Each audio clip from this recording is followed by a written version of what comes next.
You know the modern suburban dream, right? Yeah. Like a perfectly flat, manicured green lawn? Oh, yeah, maybe a robot mower just, silently patrolling the perimeter. Exactly. While you sit on the patio, sipping rosé, it feels like this ultimate victory over nature. Hmm. But if you're a hedgehog, It's a complete nightmare. right, that pristine lawn is basically a barren, terrifying wasteland.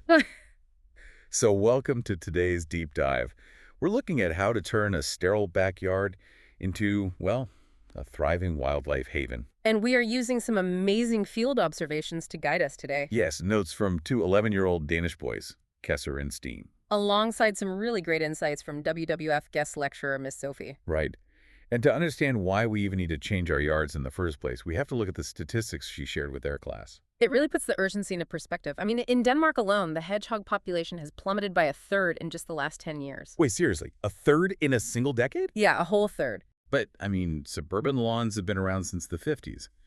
What exactly changed recently to cause such a sudden cliff dive? Well, it's a compounding effect of landscape changes over time. So originally, industrial agriculture kind of wiped out their natural rural habitats. Oh, okay, so they migrated to the suburbs to survive. Exactly. But now, suburban gardens have become hyper-manicured. We've brought in these millimeter-precise robot mowers, paved over the soil, and completely sealed off property lines. So we effectively invited them into a lifeboat and then set the lifeboat on fire. That is a very grim but accurate way to put it.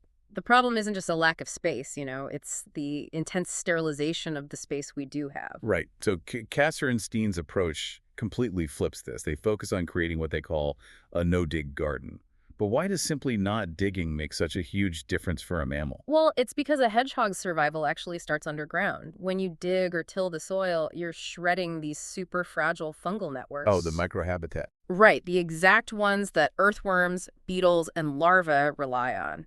Destroy that soil ecosystem and you eliminate the insect population. And obviously no insects means no food for the hedgehogs. Exactly. The no-dig method keeps that whole subterranean buffet intact. That makes total sense. Yeah. You build the foundation of the food chain first. But then there's the shelter aspect. The boys talk a lot about building, I think it's called crevasse bunker. Yeah, fast bunker. Yeah. They're these specific brush piles made of cut twigs and branches. So we're basically building them a 5-star stick mansion. You really are. I mean, a brush pile just looks like yard waste to us, right? Wow. But structurally, it's brilliant. How so? Well, the interlocking branches create this predator-proof barricade against dogs or foxes. Plus, as the wood at the center slowly decomposes, it actually generates a micro level of heat. Wait, really? It makes its own heat. It does. It acts like a natural thermal fortress for them during hibernation. A thermal fortress built out of literally the stuff we usually pay the city to haul away. That is amazing. That's the beauty of it. But beyond shelter, we also have to look at how these animals navigate. I mean, if you walk along your fence line right now, it's probably a solid wood wall straight down to the dirt. Yeah, pretty much. Right. So to a hedgehog, your yard isn't a habitat. It's a closed vault. But if you just cut a CD-sized hole at the bottom of the fence, Oh, you turn isolated yards into connected foraging corridors, like a little hedgehog highway. yes. And of course, we all know the basics. Using weed or snail poison is obviously out if we want to invite wildlife back. Right, ditch all the poisons. But it sounds like the hidden dangers are the mechanical ones. Yeah, we really need to be checking tall grass before firing up the string trimmers and making sure those robot mowers are actually animal safe. Because they often run at night, right?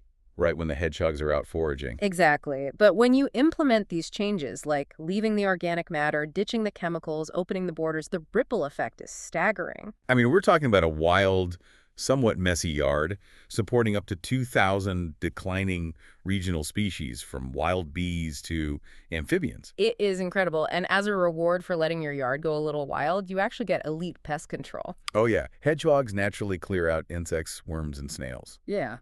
They're basically our personal prickly garden bouncers taking care of the killer snail problem. They really are. And there's this fantastic moment from Kesser and Steen's observations where they actually filmed a hedgehog in broad daylight. Which is incredibly rare, right? Since they're nocturnal. Super rare. But this hedgehog was just absolutely going to town on a giant killer snail. Okay, that is hilarious. And kind of gross. A little bit.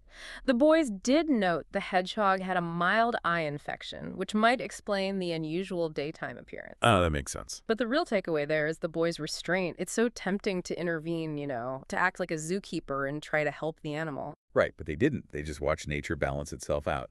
It really highlights the irony here.